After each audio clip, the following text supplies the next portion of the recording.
Hey, here's another quick tip for today, a really quick tip, because once again, I have to go to work. Okay, so it's really important to disinfect your brushes. Now, this is aside from cleaning. So here's my little blender brush, which is my favorite that we talked about yesterday in the last video. Here's my rubbing alcohol.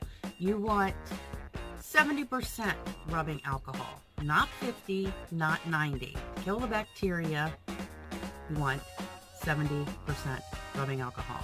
I bought a big bottle of the alcohol and then I put it into the spray bottle to make it easier.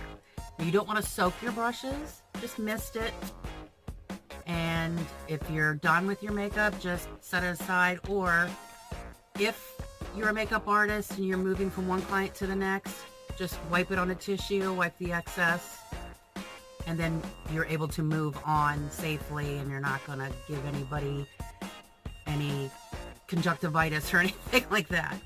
So yes, just a little mist, don't soak it, wipe it on a tissue, and move on. So you're probably thinking, well, why do I need to do it for myself? I may not do it every single time just because I'm not thinking about it, but it really is good for you to do because it does build up bacteria after a while. So just a little mist and then set them down and let them go. Then once a week, I'm guilty of not doing this either, but once a week you really should be giving your brushes a bath, and that will be another video that I'll do, and I'll give you a formula for a really great gentle cleaner that's not going to ruin your brushes. Have a good day.